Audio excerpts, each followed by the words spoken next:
Hello everyone, this is Ashwin. I'm a food photographer and the host of the podcast you're listening to Behind the Plate. Today we're going to be talking to Sulakshan, the founder of Ossoro Flavours. We'll be getting into what he does and how he got into it and how we know each other in a little bit. And I really hope you enjoy this episode. Hi Sulakshan, welcome to the podcast. How are you doing today? I'm good. I'm good. How have you been? I'm good too. It's thanks for coming on the first episode of the podcast. Yeah, no worries. For people listening, so Sulakshan is actually like my very first food photography client. Surprisingly, back when I started, I was like reaching out to like a lot of brands and restaurants and everything, and he was one of the very few that responded to me and gave me a shot back when I didn't even have like a real portfolio to work with. We did like a test shoot, and then it turned out into like more shoots after that. And yeah, we are still like friends. I still bother him about like a lot of flavor questions and like flavor mixing combos and stuff to this day. And yeah, I'm glad that he's on the podcast. I look forward to the insights that he can like share with us. Can you tell a little bit more about like what you do? We are in the business of making food flavors and extracts. So when we say flavors, they mostly used in home baking, bakeries, ice cream, soft drinks, any dessert preparations mainly.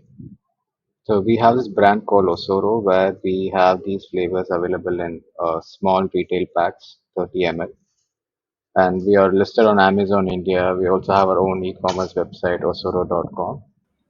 And from there, that's how we started, catering to the retail consumers, home bakers, and such. And now we've kind of diversified into the B2B market as well. And we have around close to 300 flavors at the That's moment. come a long way since back when we did the first shoot. Yeah, we started with 100 in Hmm. 2018. So now I think it's close to 300. That's like more than like almost tripled basically. Yeah, right. Nice. So I have like a lot of questions about your process of like what you like how you like come up with these flavors and stuff. We'll get into that. So how did you like get started with Osoro? Before you got started with Osoro, you like dabbled in the food business a little bit even before that, right? So how did you like arrive at this? Yeah, so when I quit my corporate job, I was doing a Hmm. little bit of baking.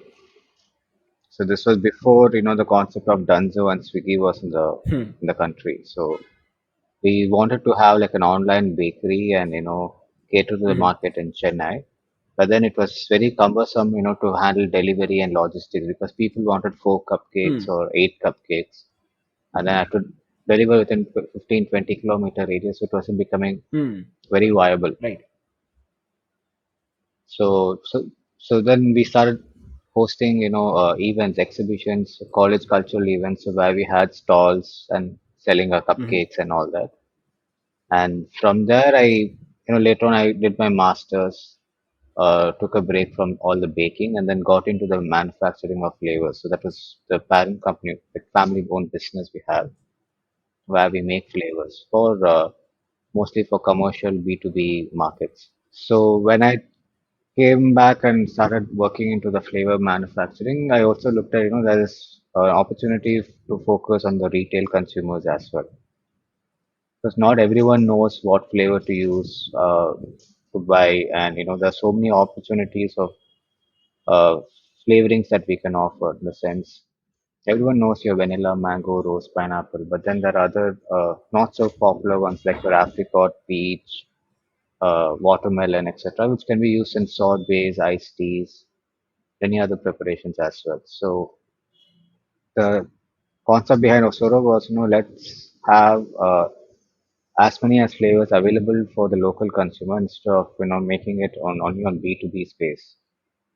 So that was the idea behind it. Right. So it's like a very like a niche market that you're going for, right? Because like when I look up like flavors or even like walk into some sort of supermarket, like even the high end ones, and I look for flavors and essences in whatever Yeah. section they put them in. It's the usual ones like all the vanillas, the pineapples, the It's oranges. mostly a vanilla extract or saffron will be Yeah, there. Yeah. Yeah. saffron itself is like a That's right. Yeah. pretty like like niche thing. Like it's just those those clear bottle flavors, like the vanilla, pineapple, Correct. orange, and those Right, is right. what those are like what I'm used to. Yeah, So yeah. when you like got into this like niche of offering like all of these other, like you said, like 300 flavors, like at this point, what kind of like uh like Yeah. how did the your like audience like respond to that? Like do they like make use of the range, or are they like still, do they still go for the usual flavors that they're used to?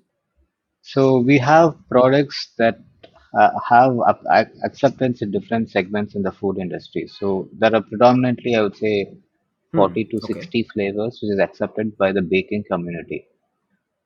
So if you look at Hmm. vanilla, there are like 3 to 4 types of vanilla which is accepted in the market. So some people use vanilla for the baking, some people use vanilla for making the whipped cream or the icing on top. So there's a preference on that.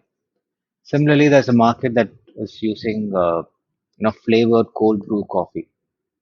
So there's a separate set of flavors that is accepted by them. And then there's a market that uses kombucha, which is also growing and upcoming. So there's a separate segment of flavors getting accepted there. So even though when we have 300, it is not one single audience in terms of the application. So it's from baking, it is there for beverages, there's for culinary, soft drinks, even for your protein powders, flavored protein powders. So that is also upcoming Hmm. segment in the market. So now what is happening is there are not so popular flavors such as cucumber. Cucumber is now becoming popular because it's summer and people want to get that more freshness to their soft drinks. So along with cucumber pulp, they use cucumber flavoring as. So it's not a very common flavor to use, but then that is also has its own popularity. Yeah, You kind of like are, so when you said like you are like targeting like smaller like businesses like home bakers and stuff, so when you say like 300 flavors, it's like all, it's not all 300 are not meant for like yeah, one specific person. They're all like split into different categories. Oh, okay. That's it like is a not. very Yeah, like yeah, unique way to like correct. That's approach right. this, Yeah. right? Because brands tend to like go for consistency generally. So it's basically like a library. Yeah. So it's like basically like a library, like how we have books for fiction, biography, drama, romance, Right. crime, thriller, etc. Something along those lines. So some flavors will have overlapping application. You can use it in ice creams. You can also use it in bakeries. But then, overall the way we design it is, certain things are meant for specific application. Another thing is, for example, the customer, they see so many vanillas or so many variants in a flavor, they get confused. So for to make that a little more seamless, we try to have something called the samplers, the trial packs on our website. So you can try any 3 flavors, 10 ml packs you can order across the 300. You can pick and choose what you want to try, and we will send that to you. So that's what I was going to ask about. So when you have like all of these like niche audiences for like different categories of your flavors, how does it make it like Yeah, does it make it like complicated for you as a brand? Brands are like known for their consistency, right? Like when you like they generally like focus on just like one thing. Here you're like catering to like a lot of audiences, like under the branch of just like the name of Osoro. So do you have like any like trouble like right, right. maintaining Yeah. your audience that way? Is it like confusing for like audience to see like all of these 300 flavors, or does it not, do they only care about what they want, and it doesn't like really like interrupt? How does it work? It is it is confusing for first time buyers, and also operationally for us it is a bit of a challenge to maintain and hold such inventory. If I'm just selling 10 flavors, it's easy for me to hold stock and then mass produce it. But what we do right now is we have inventory for all the 300 flavors we sell.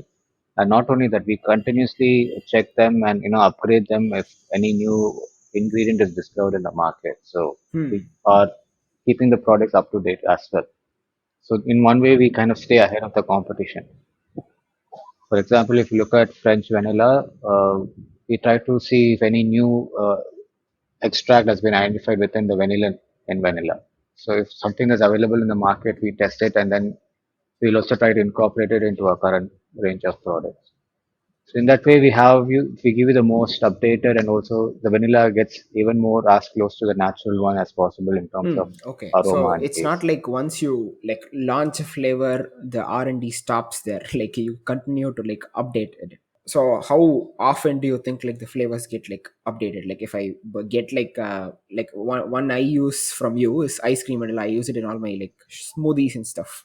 So if I get like a yeah, Usually once in 8 to 10 months, but some flavors probably once in a year or once in 2 years. It depends. It's very very like specific. the innovations in the industry and stuff like See, French vanilla, I think, is our biggest volume product. So that has been oh okay. upgraded at least Huh. 5 6 times since its Interesting. launch. So does it so when you like update Yeah. like flavors like that, like it's kind of like it's not just updating just this one flavor, right? You like I'm sure like the frequency of the updates are like less for like the less popular flavors, but then it's kind of like it's not like you launch the flavor and you're done. You're like continuing to like No, it's not like that. Yeah. So once hmm, we, whether it's fast selling or not fast selling, the thing is, if there's a very good product available in the market that can improve your existing hmm, product, that is what we'd like to okay,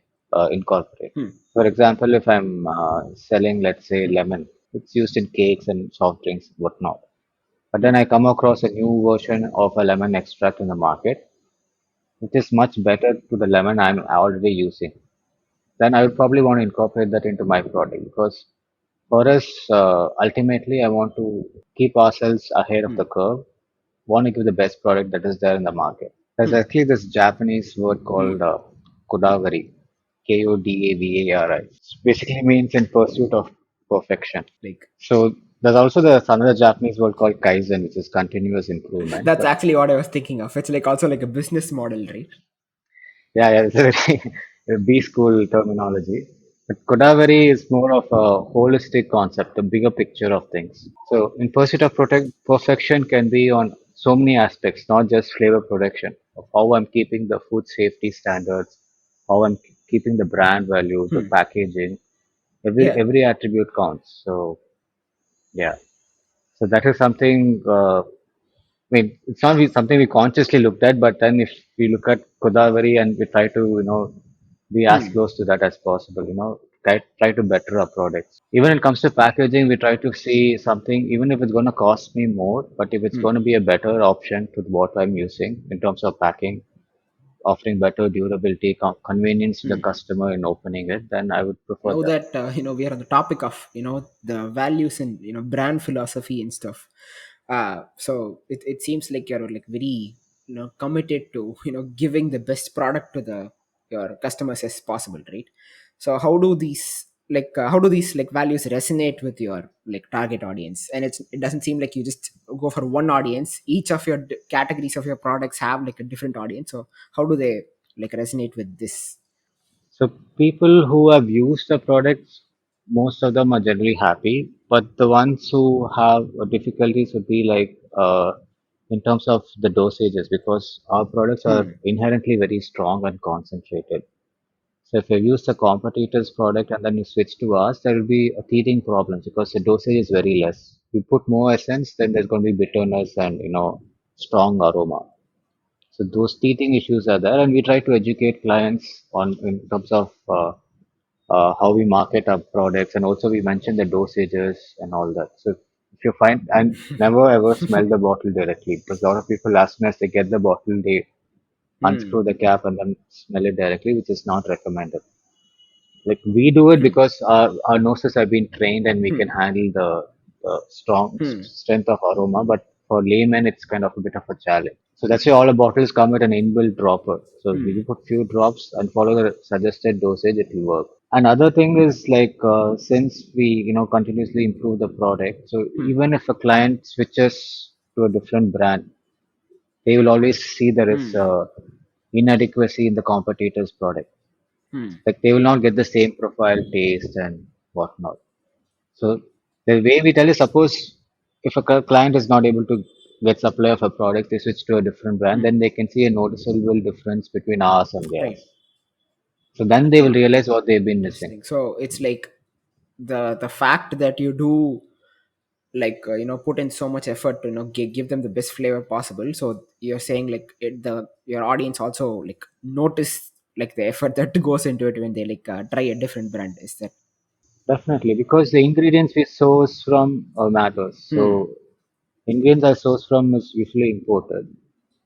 You get the same ingredients in India from locally sourced and all, but in terms of technical specifications, you send both the ingredients to the lab, it will be ditto. It will pass all the parameters and standard.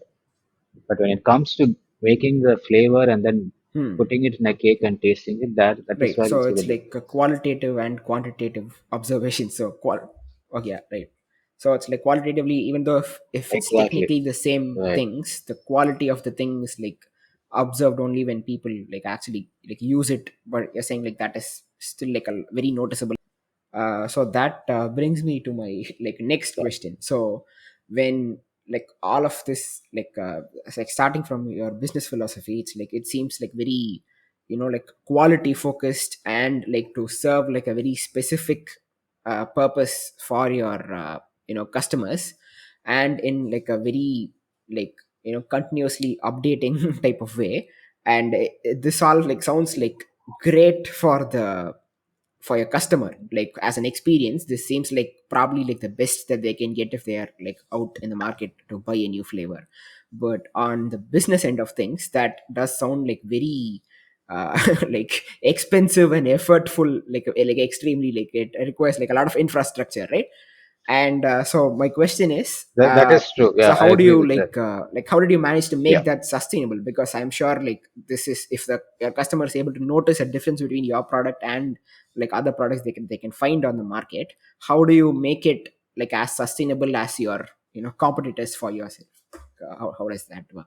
So one thing is in terms of commercials, we are one of the most expensive brands in the market, and people are aware of it. So uh, we don't have like a brand that says this is more competitively priced or not.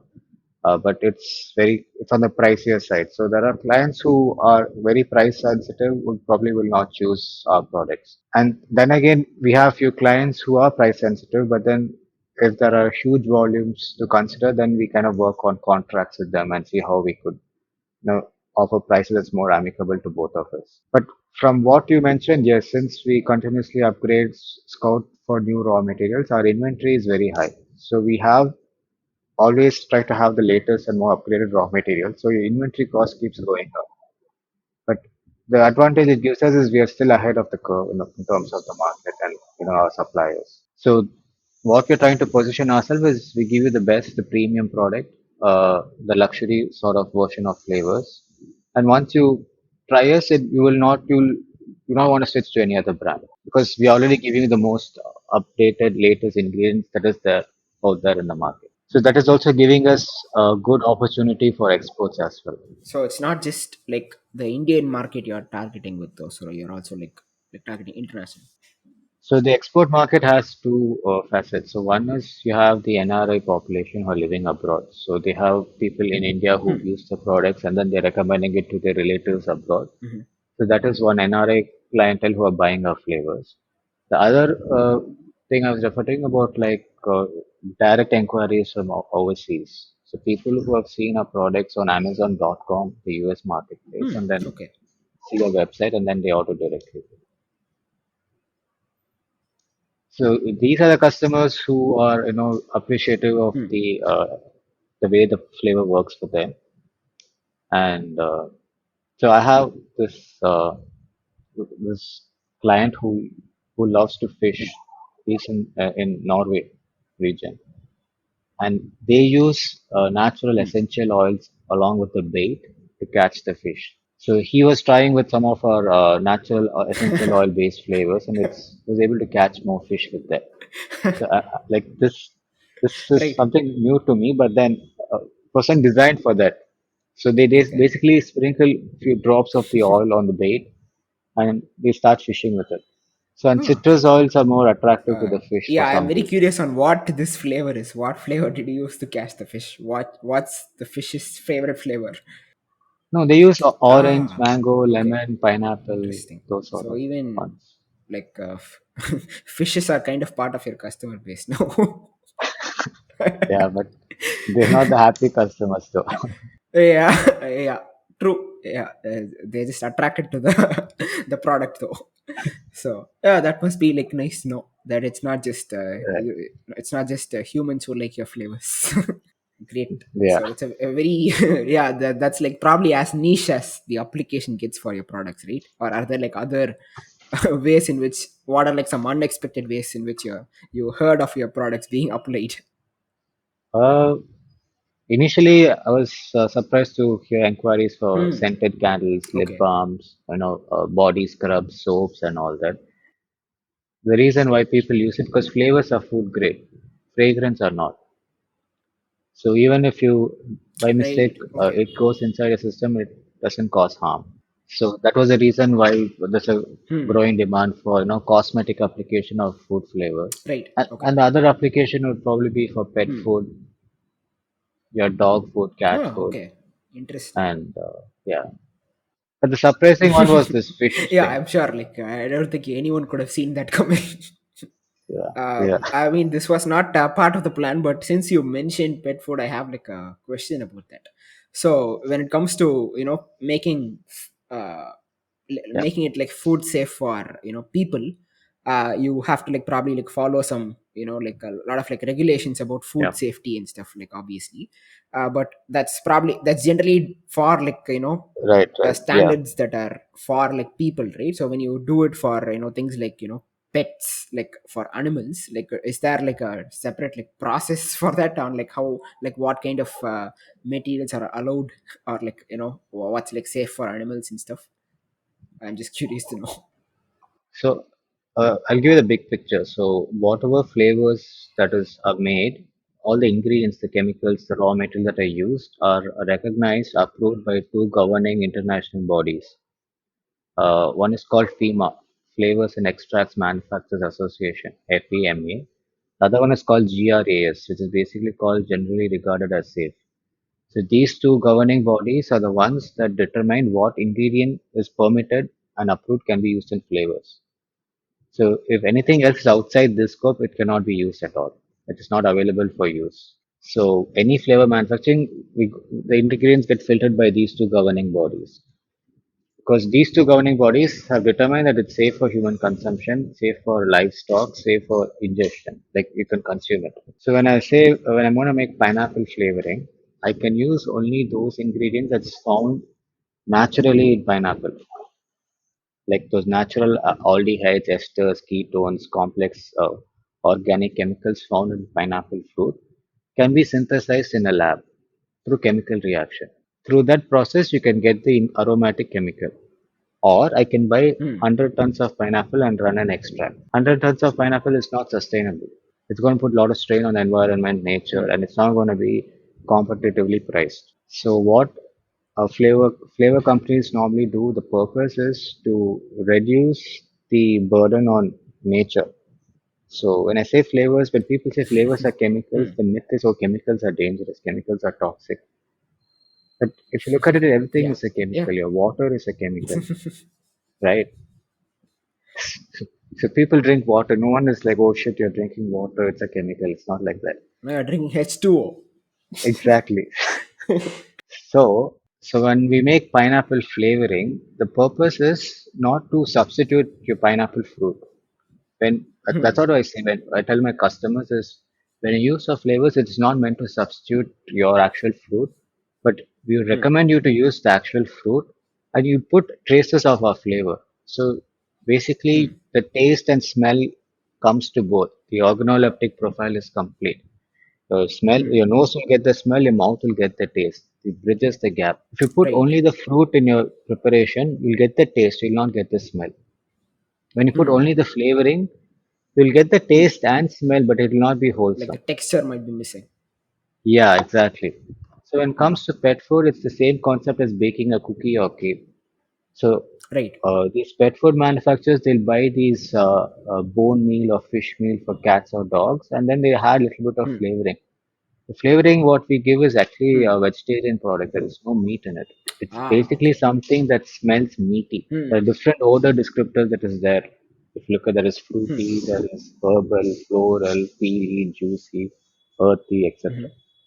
So the other Okay. category is meaty. So certain stuff like your onion, garlic, and the spices will have traces of meaty notes. So certain aromas are extracted in such a way that they have that pungent and harsh note. Even if you look at radish or garlic, after some time they have this very strong pungent note.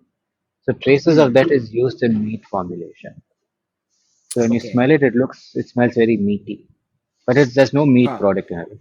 It is halal. What these pet food guys do is they trick the cat and dog and think there's so much more meat in it, but they put only traces. They probably put 2 or 3% of actual meat waste or meat meal.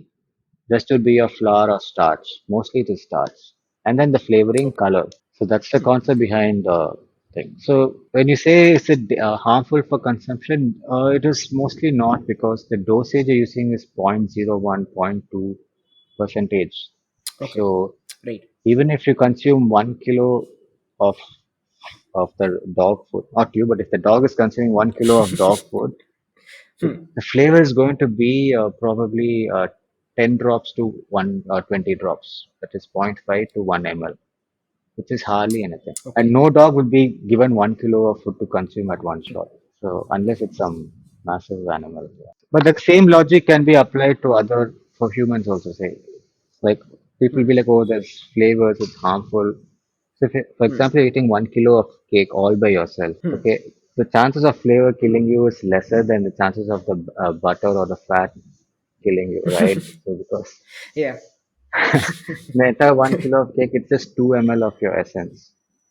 It has so much of sugar, so much of butter or refined oil, flour. So that has more Yeah. harm to you than the 0.2% of flavor Yeah, dosage. interesting. This is kind of like that the argument for like sweet, like artificial sweetness, where it's like, oh, are they going to kill me? No, but the diet coke is not going to kill you, but like it's probably the burgers and fries and pizzas that you had before Yeah, that but then there's that's more a likely to kill you. news recently, right? Some in a bakery, some family got food poisoning because of some sweeteners they'd use. Oh, okay. No, I did not hear of this news. It was on the news actually.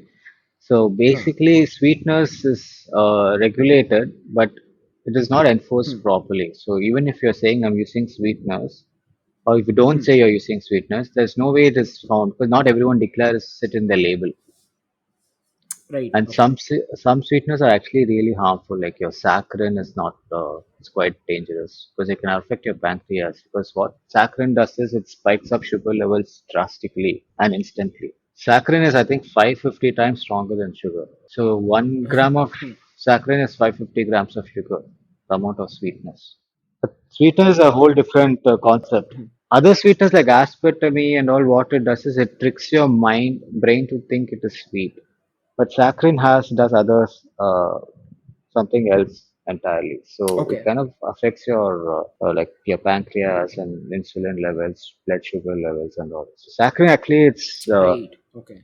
some countries have banned it, I think, and it's a highly regulated product. You have to follow the Oh, okay. ppm dosages for use. Same thing with colors. Food coloring is Right. also quite. So in that contrast, food flavorings are less harmful because it's organic chemicals. These organic chemicals are found in your apples, found in your bananas, your cabbage, lettuce, etc. So that is Right. the so even the artificial ingredient which some flavor companies use, it is basically trace elements. It will not even meet your ppm requirements. So it'll be way below that. So it will not cause any major harm unless you're like chugging bottles of vanilla essence every day. Then I hope not.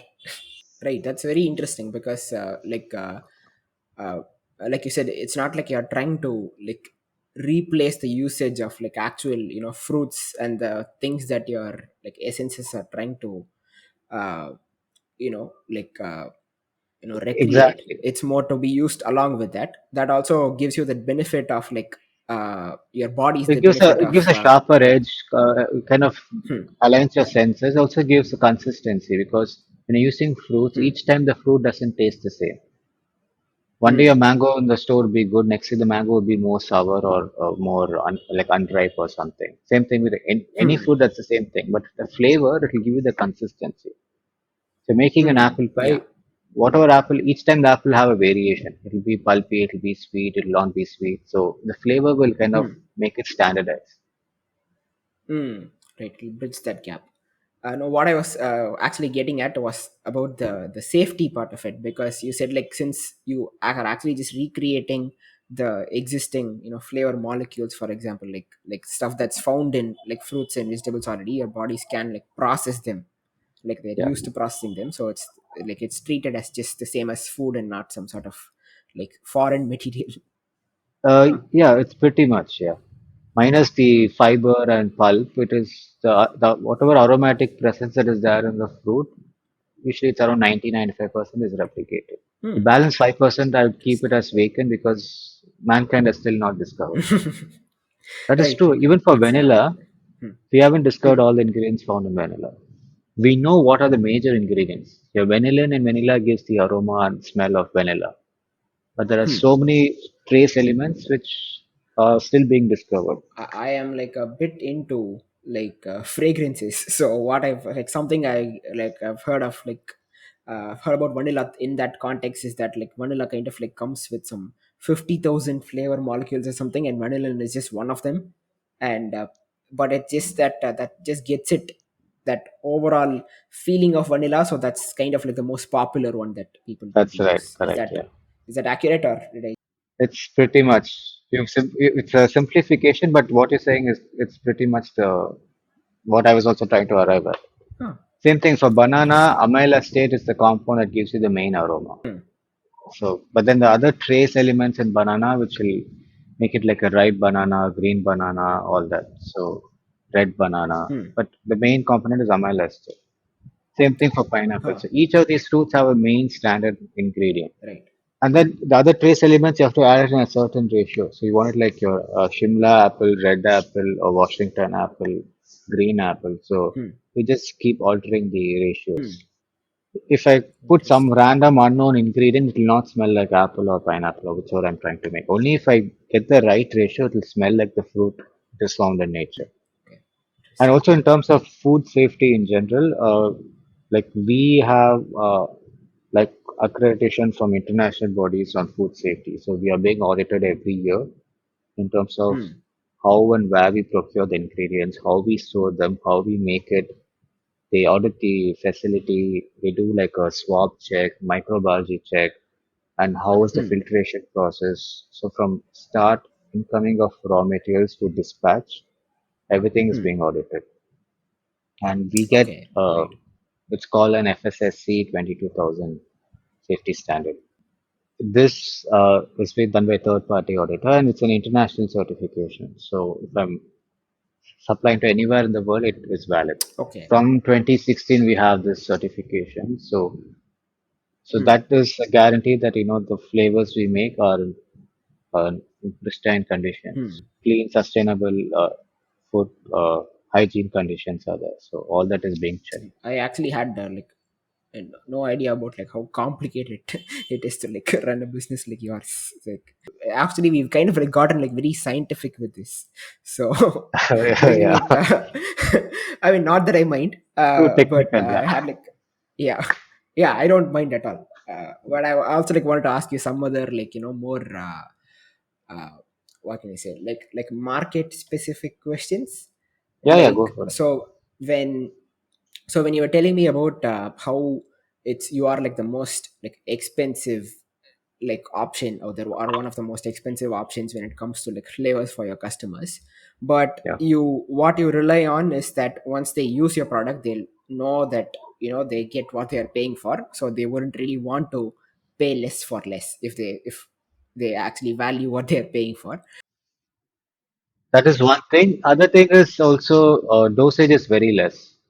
So you're putting the competitor product one teaspoon. This you put like half teaspoon or three-fourth of a teaspoon. So you're saving there as well. Yeah, for your flavors I count it in drops. like I use 3 drops of like ice cream vanilla in my shakes. No, like Okay. no more, otherwise it gets too strong. So like I get other, but generally like the dosage of like vanilla extracts or like vanilla essences, they, it tends to be like 1 teaspoon or 2 teaspoon or something. But Right. I tend to like measure yours in like drops. So that's like a quite a big like quality of life difference, right? Because once you Yeah, it get is. like Yeah. a bottle, like you're done for a little while, unless you like bake a lot or like do mass baking. But then Right. Right. I'm sure there are like other options for that.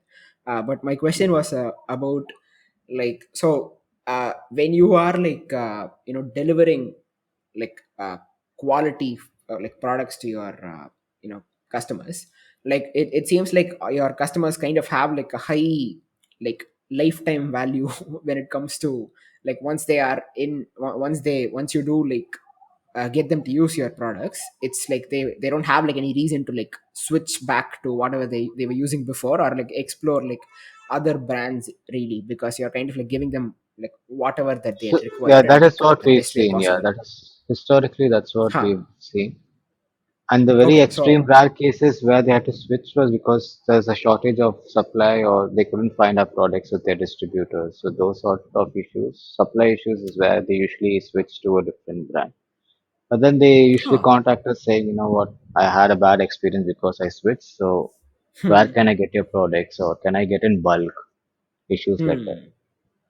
Okay, interesting. I guess those are like good issues for that you'd want Good your issues, customers yeah. to have. If they do have issues, this is the kind that you'd probably want them to have.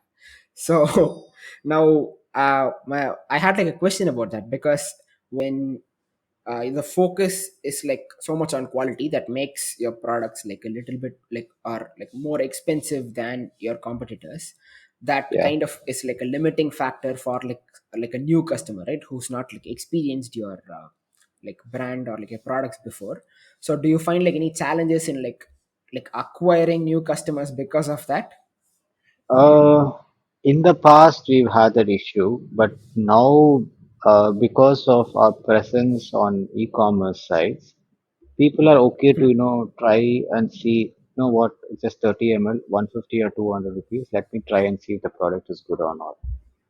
So that Hmm. is not a huge investment. So people who are experimenting with new products or want to try out new flavors, for example, Hmm. if they want like your pink champagne, grapefruit, something that's not easily available in the market, which a lot of players do not offer, then they're happy to try the 30 ml. So what happens is a lot of inquiries we get is people try the 30 mls, and in our website, like I mentioned, we have the 10 ml samplers. So a lot of them try the samplers initially, and then if they're happy with it, they contact us for commercials. They'll be like, you know what, my consumption is so many liters a month. The pricing is, I Hmm. need something more competitive, to carry out my production. So in that case, we work on a case by case basis for each client, and then we have certain terms and conditions. So some Hmm. clients buy like 5 liters. We also have 20-liter packs for larger customers.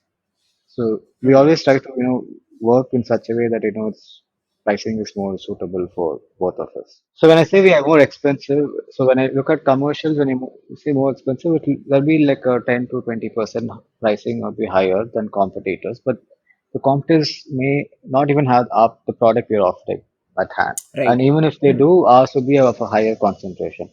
If it's probably Hmm. 10% more concentrated than theirs, and my price is 10-15% more. So it's actually Okay. cheaper Right. On a usage basis, like it's on a usage actually cheaper basis. for the customers. Okay. It's cheap. It's Huh. not cheaper in the sense like you're paying higher upfront, but then your dosage is way lower. So you're still saving. More like making an investment in this, and then it pays off after for a Yeah, while. but that's the thing. So we usually talk to the client. So we have a discussion, and then we'll tell them that this is how the pricing is, and then they'll also see if it's commercially viable for them to take at certain volumes. In some cases, we'll tell them the half-liter packs, the packing cost is high. So I will recommend you to switch to 5 liters since you can consume that in 2 months. Product shelf life is up to 2 years. So if you're able to consume in 2 months, it's not an issue. You can get the bigger pack and you can save on the packing cost. So that is always there. So we always work with the clients based on their volume consumption requirements, and we kind of discuss the pricing accordingly. Like if we are looking at like a pie chart, like uh where do like most of your business come from? Is it more like clients like this who buy in bulk, or is it like just like people who buy like small, the 30 ml bottles, like home bakers? Like how is your, how does that pie chart look? I think our, our biggest customer base would still be home bakers, and Amazon would be our largest online distributing platform. So the B2B is very small compared to the scale which Amazon does for us. Because the home baking community in the country is massive and it's growing. Everyone bakes, everyone wants to have the best cake out there in the market. So with that in mind, and then it's not just that, no, there's so many variations in cake. You have rasmalai cake, you have kulfi cake, and new upcoming trends keep happening. So that being said, each home baker should minimum have an inventory of at least 10 flavors. So when it comes to B2B, it's still like we work with a lot of startups. So we can't say the volumes are high, but we are also happy working with such startup because they have very unique and bespoke requirements. So for us also, it's very, intellectually satisfying to develop such very specific new flavors for clients. So when it comes to the B2B, going all the way back, you said that you like joined the, like this is kind of like a, almost like a section of your family business, right? Like Right, right. where, like now when you like do these like B2B, does that like how's the, like the client base like for your family business versus your, versus like For family business, you have legacy customers, legacy dealers. So they know only the parent company super formulations. So they only know that brand. The newer upcoming clients will know Osoro. So if I tell them, you know what, I'll give you in the same different SF brand, they'll be like, no, I don't want that. I know only Osoro is supplied to me only in Osoro. So even if they know it's the same one company, one factory, one production house, they're like, no, I bought Osoro, give me Osoro.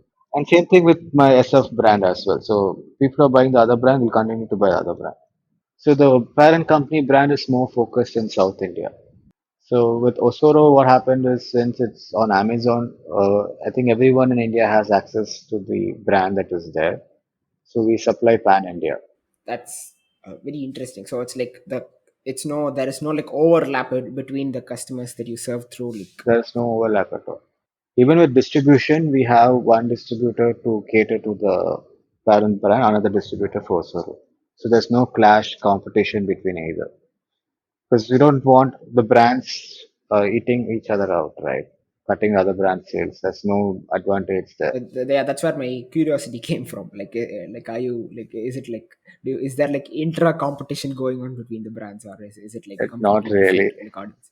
So you said like the majority of your customer base kind of like comes from like people that buy from like Amazon, which tend to be like home bakers and people who bake on like a relatively smaller scale compared to like the commercial like bakeries or like restaurants and stuff. Right, right, Now yeah. for like from what you've told me, it seems like your customers are like very like loyal to a brand that they like already like, and so they are like not, they tend to be like averse to trying like new things even if it's coming from the same company. So in that way, is that like the general mindset of the market, or is that like the mindset of your customers specifically? No, so what I've seen is home bakers, if they're happy with the product, irrespective of the brand, they would want to stick to it because they have sort of loyal clients. So they don't want to take any risk in changing their brands or the ingredients they use. So if a home baker of mine is using only one particular flavor of ours, but other flavors is using from different brand, then and they're happy with it, then we don't want to, try to convince them to change to Right. ours. Usually, when we would ask them to switch is, if they're having an issue, or they would switch is if they have supply problems with the brand they're using, or they're not happy with the quality. And it works both ways. Like I said, I have customers who switch from also to other brands because of supply issues, but then they would come back to us saying that, there is quality difference. We're happy with Osoro, blah blah blah.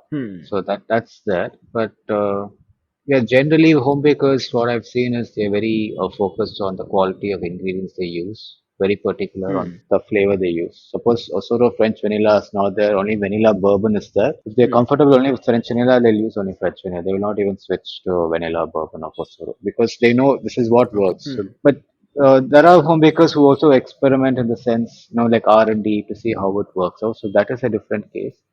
But people who Hmm. have steady orders, volumes, they will not uh, Hmm. take chances with experimenting with newer variants and existing orders. It's like if it's not broken, don't fix it. Right. Yeah, my question was kind of like not it. It might sound repetitive, but it. I got curious because like it was like when this is like the seems to be like the culture that exists where if like something's like working, they tend to like not switch. So did you have like any challenges with getting them to like switch to your brand when they are like already like loyal to some other brand, even if the because from what you've told me it seems like the general quality of like just vanilla, for example, it is like relatively like less expensive and like lower when it comes to the market itself, and here you are offering like a much like a better quality vanilla but for like a slightly like higher label price. So is that like do you have like trouble like converting like that sort of like customer from like a different like that uses a different brand to like try yourself in the first place when they are like when this is like this the culture that exists? See, initially we didn't do any marketing at all. We relied on Amazon as a marketing partner for us. So when we launched Ossoro, we didn't have expectations. So we were just testing waters to see how it will go. So our offline distributors said, you know what, if products are too pricey, so they weren't keen on shelving the products for us in their stores. So we decided let's just try Amazon. But and then when the pandemic happened, the lockdown and all that, Amazon was catering to those grocery foods, right? To classified as essential services. So our products also fell in that category. And with everyone at home sitting and baking, that became like a marketing campaign on its own. Like there's a massive demand for flavors, not just Osoro. Like everyone wanted flavors, everyone wanted to bake. So I think that was the time which gave us the recognition, the visibility and reach, unprecedented reach. So people who used Osoro in that period of time, they still continue to use.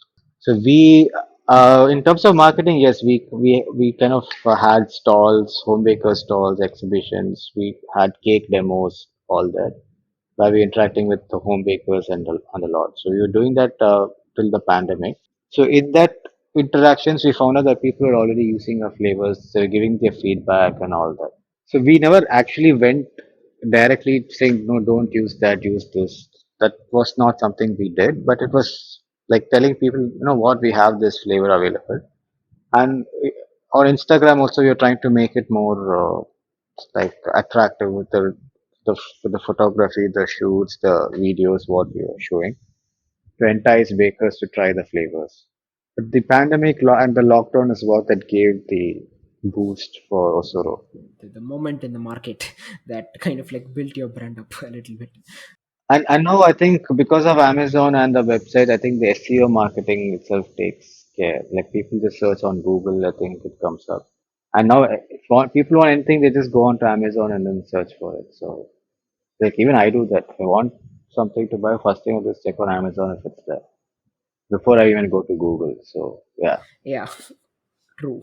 To just even to check the price, it's like yeah, it will give you that like average price at least, even if it's not. right, right, yeah.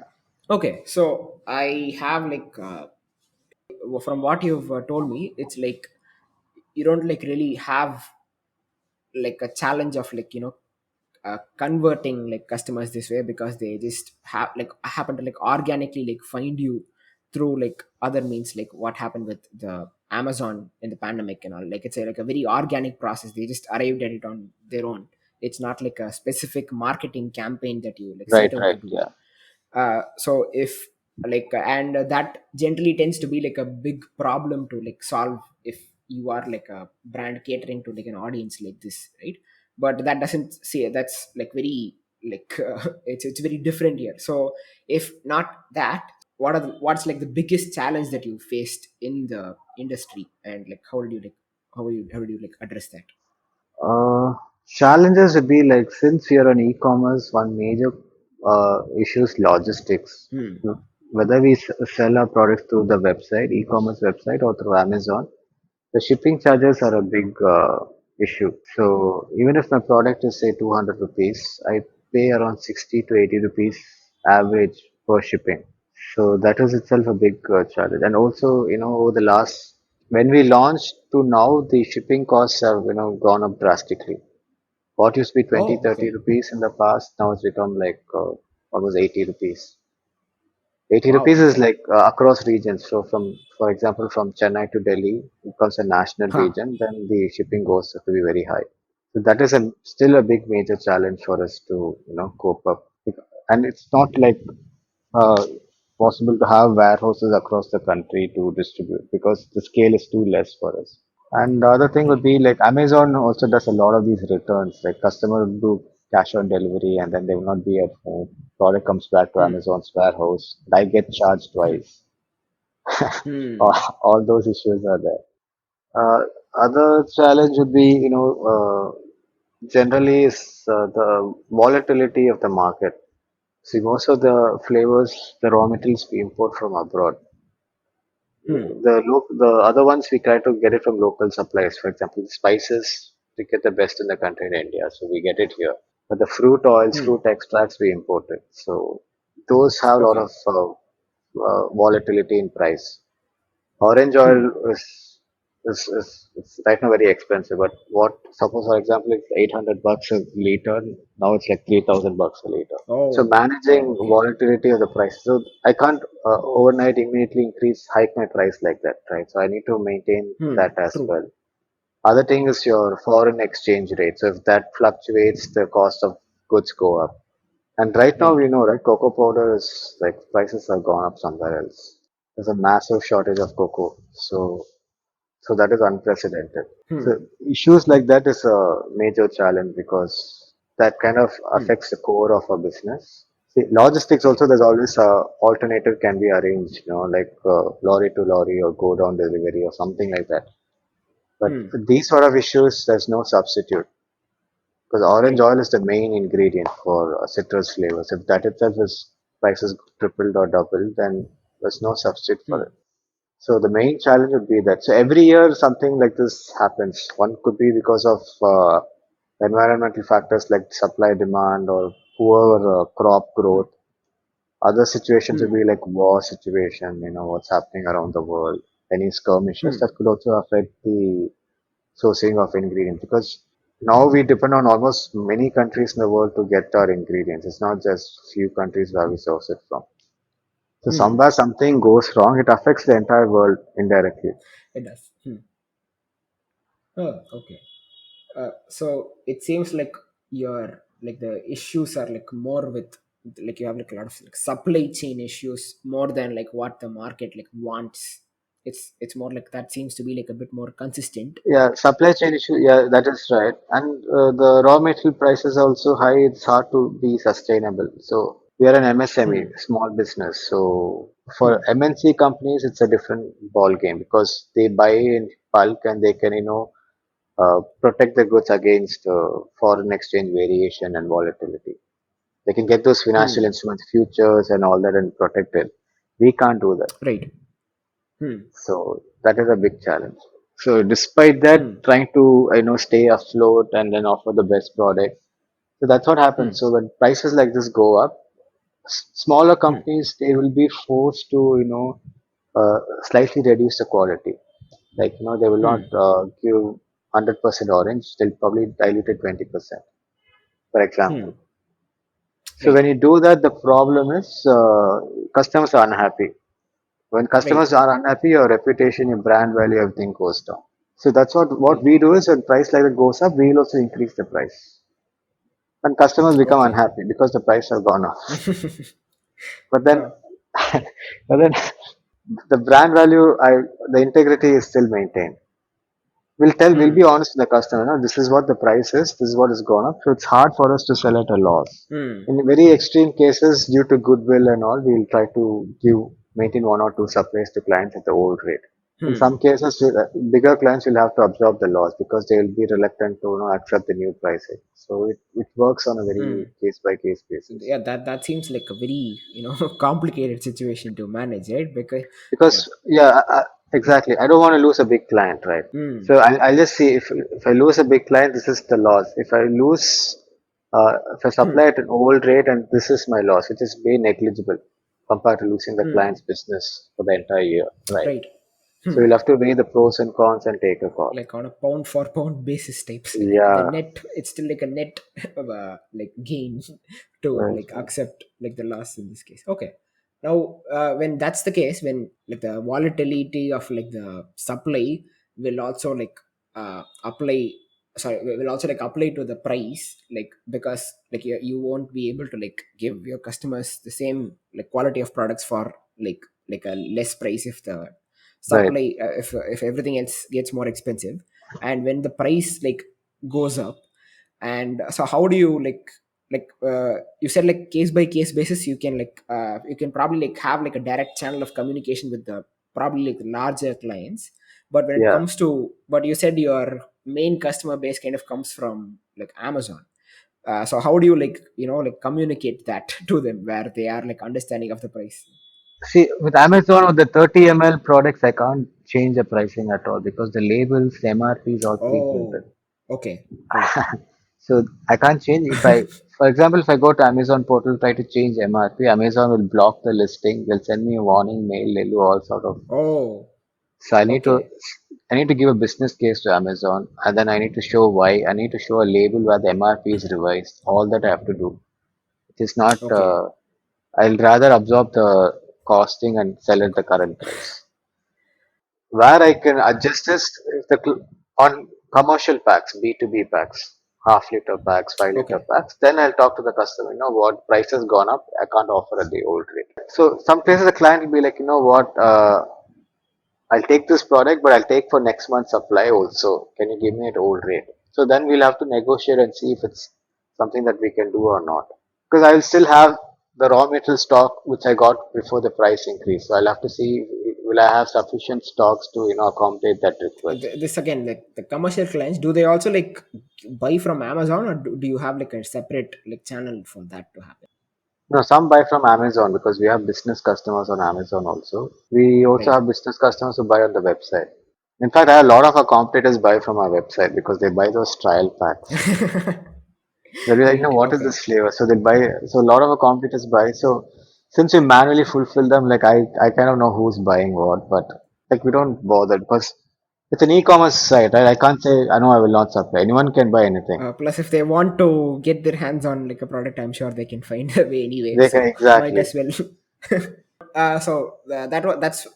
That's what I was curious about, because you had mentioned like the in the pie chart like their main customer base comes from Amazon, and if Yeah, the pricing like changes this much, yet you are forced to offer I mean, it's a problem if you're forced to offer like a lower price.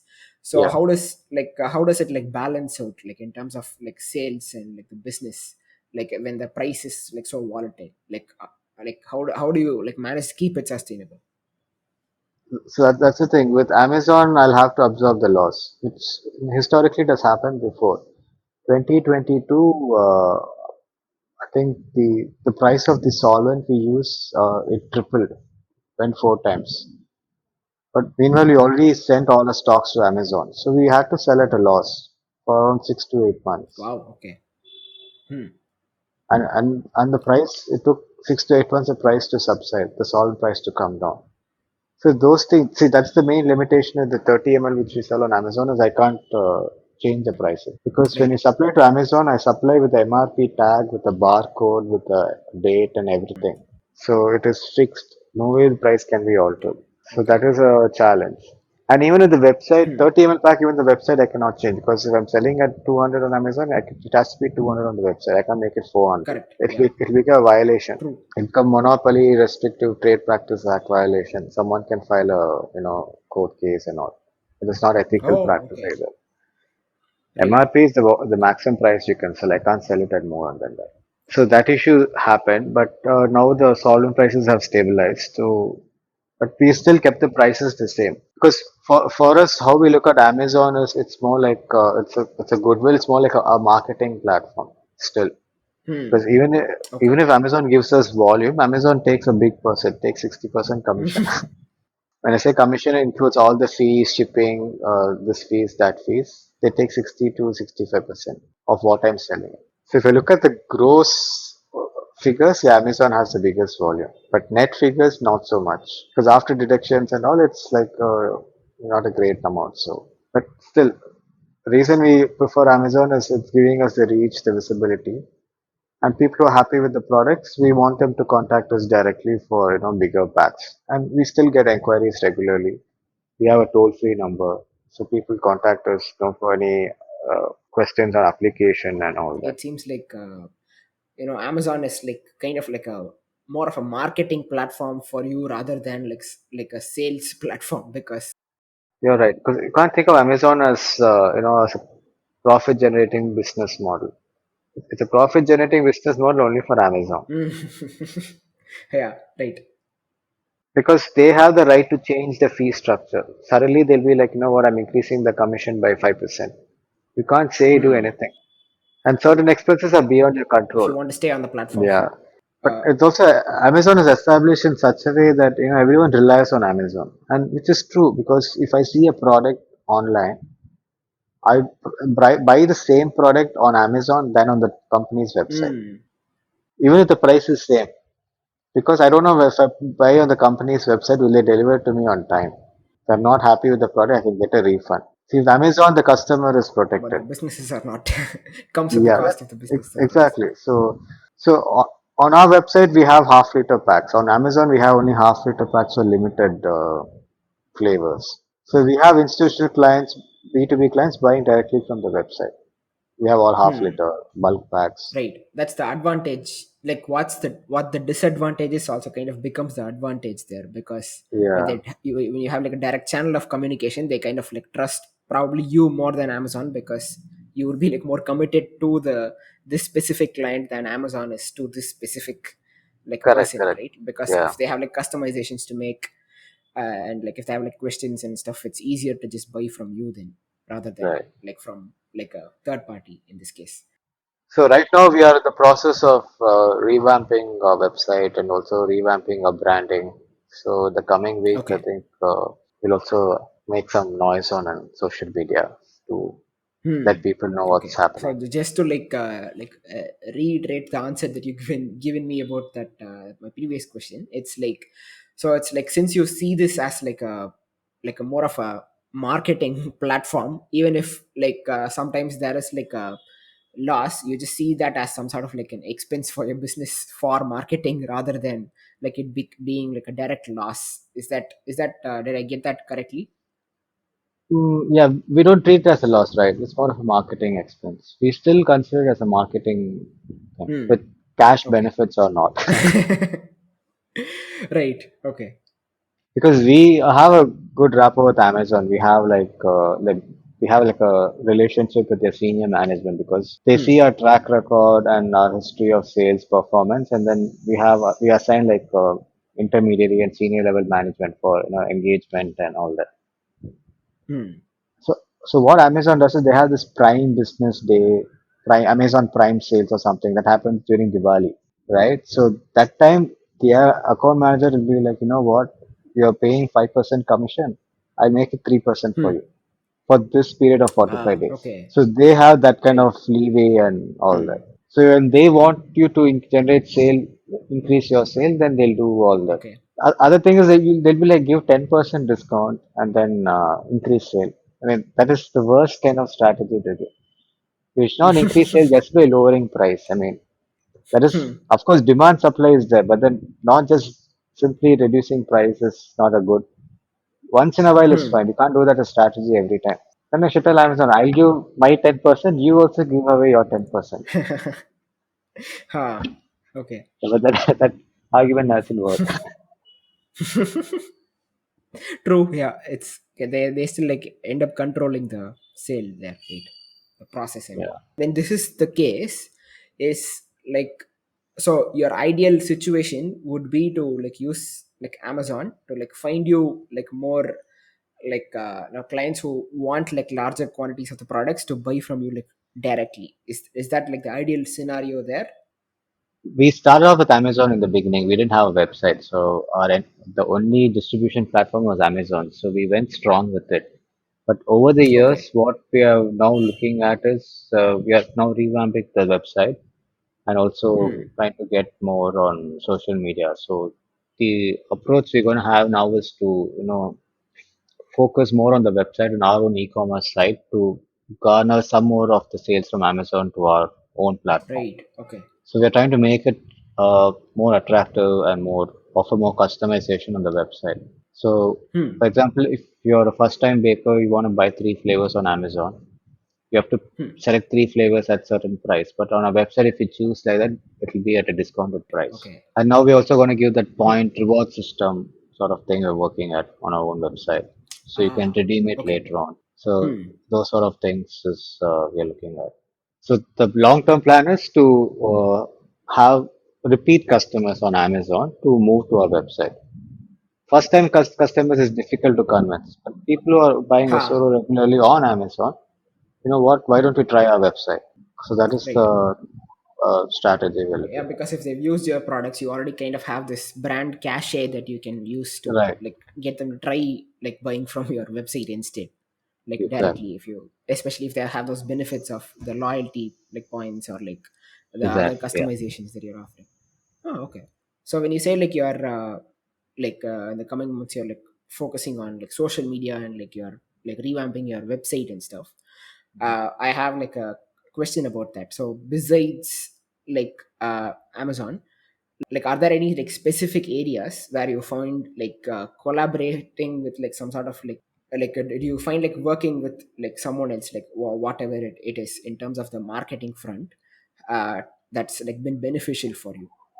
Yeah. Yeah. Absolutely. So we have worked with like renowned bakers and chefs to promote our products and all that. So a lot of those specific baking events, contests, courses we kind of sponsor in the past, and that has worked out very well in our favor. Hmm. So we Okay. have a brand ambassador. Her name is Sonia Gupta. So she's a renowned baker in Pune.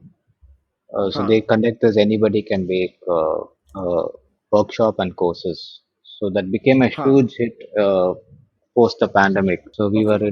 sponsoring the flavors and all, and a lot of people came to know about Osoro. And these are the first time bakers, Huh. especially.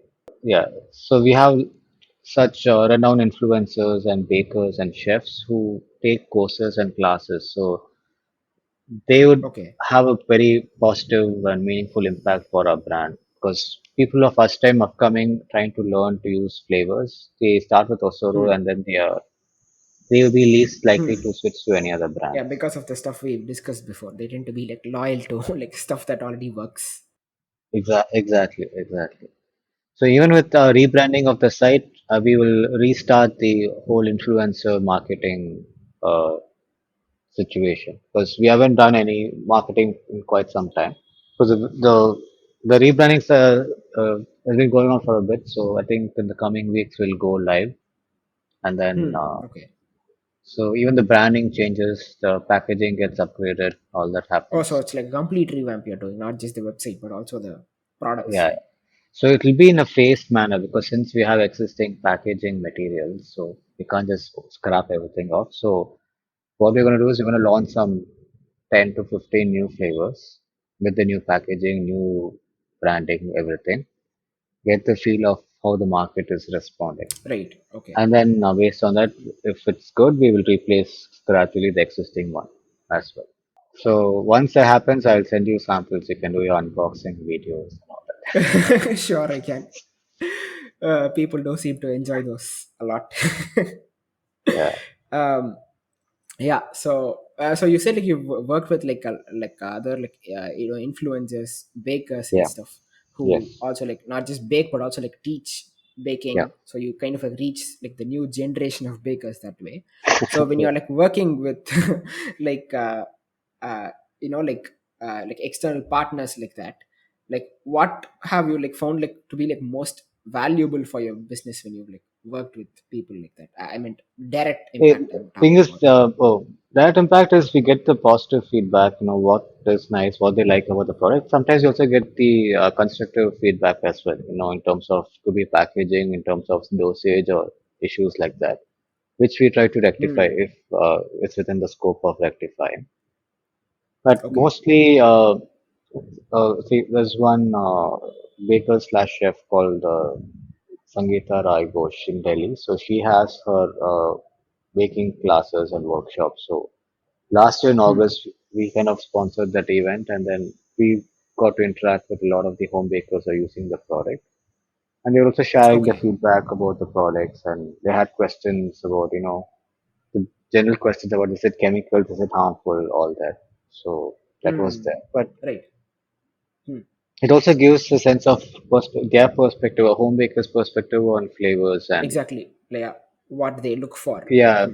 because a lot of times, for example, if you're baking a cake and then you want Amul butter, but Amul butter is not in the market, so you'll be like, no, what? It's fine. I'll take another brand of butter and make the cake, which is fine because the Hmm. butter is a Hmm. commodity.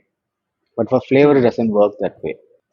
Majority, a lot of the people who are not aware of it, they assume, if Essence A can be replaced by Essence of another brand, Hmm. which is not the Yeah. case. So those Hmm. sort of things and general myths we kind of discuss and get the clarity around for them about baking Right. and how to use the flavors and all that. But Okay. in such Right. cases, the influencer who's conducting the classes with them, they themselves will explain to the students, why this brand has this benefit, how to use. So Hmm. there are no surprises Right. or rude shocks anywhere. Yeah, that's like a very like interesting like strategy to get insights as well as educate your like future like customers that way. Right, right, yeah. Yeah, that would be all. I This was a very interesting conversation as always. So thank you so much for coming on. Thank you for spending your uh, morning with me. So Yeah. Thank you so much. Yeah. yes, of All course. right. Cool.